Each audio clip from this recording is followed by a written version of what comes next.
mahalagang anunsyo. Housemates, nitong linggo, lingid sa kaalaman ng mga girl housemates, ay sinimulan ng boys ang kanilang weekly task, kung saan kailangang magtago ng boys ng 2 bagay mula sa girls sa loob ng 1 linggo. At ang bawat isang bagay na maitago nila ng tagumpay ay katumbas ng 50% ng inyong kabuuang budget. Nais kong ipaalam sa inyo na ang itinago ng boys ay 2 tao. At kagabi, nalaman na ng isa sa inyong mga girls ang tungkol sa sikretong ito. At ang housemate na yun ay si Shuvi. Mr. White. Mr. White. At kanina rin, isa-isa kong tinanong ang mga girls, maliban kay Shuvi, kung ano sa palagay nila ang itinatago ng mga boys. Sure ako, kuya, na may ibang tao bukod sa 6 boys na kailangan nilang alagaan, iasikaso na hindi namin girls malalaman. Feel po namin si Charlie, kuya. Nung nag-blindfold game, certain po ako, kuya, and 100% sure po ako, may babae po ako nakapa. Dinescribe po ni Cyril kung ano yung features. So that's very, very Charlie. Feeling ko talaga si Charlie, kuya, kasi may gabi na nakapasok kami ni AZ, nakasilip kami. Di ba sa blanket, ganyan. Nagpip ng ganun na sa bumalik. At base sa kanilang mga sagot, ay may nakahula ng tama sa isa sa mga taong itinago nila. Ibig sabihin, isa lang ang matagumpay nilang naitago at dahil dyan, nakuha ninyo ang 50% ng inyong weekly budget. Mixed emotions ako kasi as a task leader, syempre we wanted to get that 100%. Personally, happy na po ako talaga na kahit pa paano nakuha po namin yung 50%, at least may food pa rin po talaga. Kaugnay niyan, ang 2 bagay na itinago ng boys ay maaari nang lumabas ngayon mula sa boys' bedroom.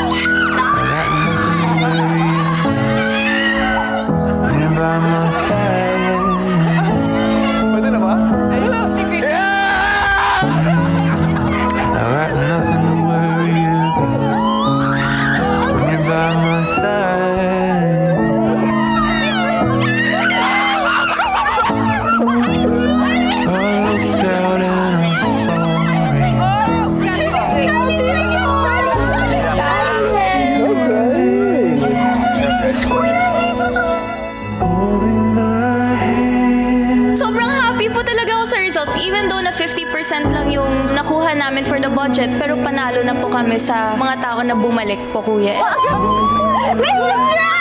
Housemates, nais ko ring ipaalam sa inyo na hindi lang sila ngayong linggo mananatili sa bahay ko dahil sina Charlie at Ralph ay ganap ng official housemates muli.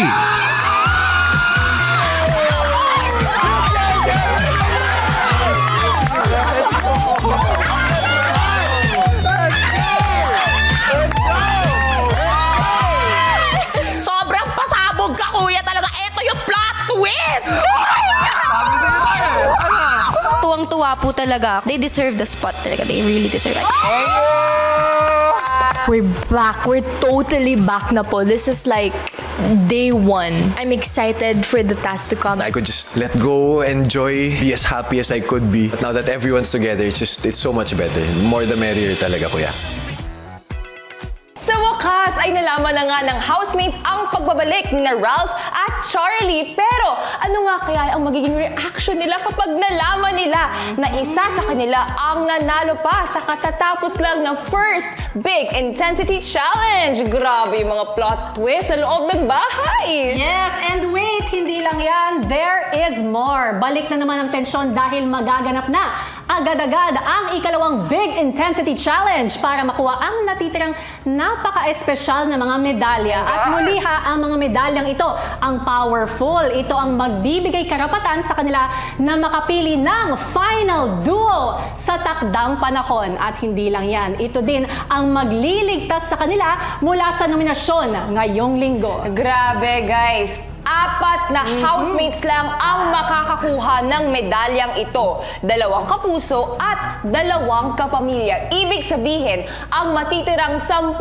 housemates ang magiging nominado sa linggong ito. 5 kapuso at 5 kapamilya. Grabe talaga! Mula sa 10 ito, manggagaling ang 2 lalabas sa susunod na linggo. 1 kapuso at 1 kapamilya housemate na makakuha ng pinakamababang boto mula sa taong bayan. Ibig sabihin, tulad na lang ng ating Big Intensity Challenges, individual ang labanan ng mga nominado at individual din ang pagboto ng taong bayan sa kanila. Individual! Yes! Grabe ang twist sa Duo Challenge ni Kuya. Kaya nyo pa ba ang mga pagganap? Eto na, Gabi, wag na nating patagalin pa. Magsisimula na ang pagharap nila sa second Big Intensity Challenge. Narito. Tinipon ni Kuya ang housemates para sa mga anunsyo.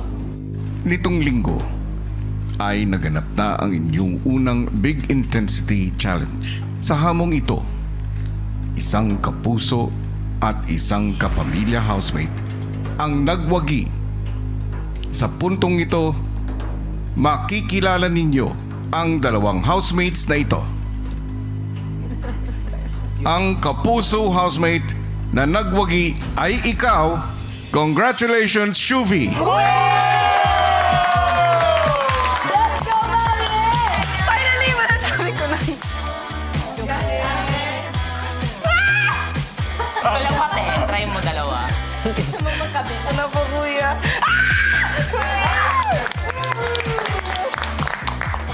Ngayon naman, ang kapamilya housemate na nagwagi sa inyong unang Big Intensity Challenge ay ikaw, Ralph. Congratulations!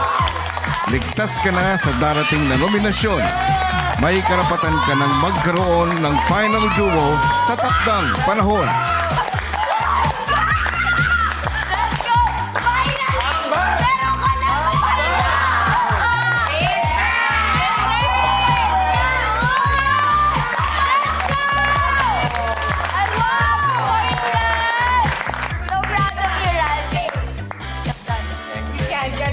Ngayon, housemates, nais ko namang ipagbigay alam sa inyo na ngayong araw ay magaganap na ang inyong ikalawang Big Intensity Challenge.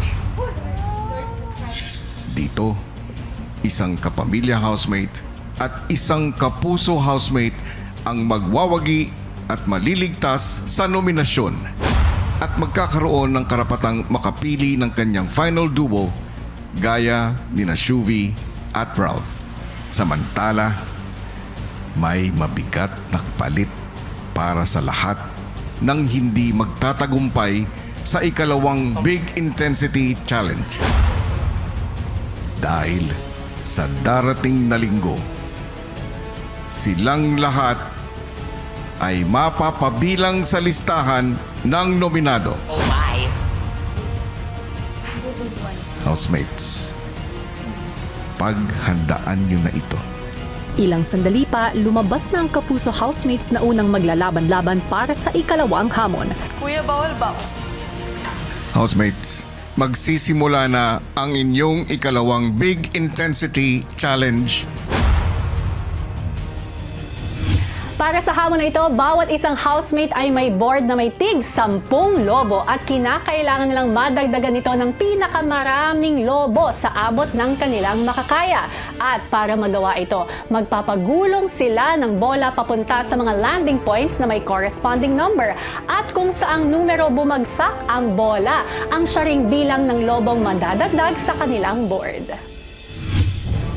Nagbunatan na ang housemates para sa pagkakasunod-sunod nila ng pagpapagulong ng bola at may tig 3 tsansa sila para tumira at makaipon ng bilang ng lobo na madadagdag sa kanila. At isa-isa nang nagpagulong ng bola ang kapuso housemates.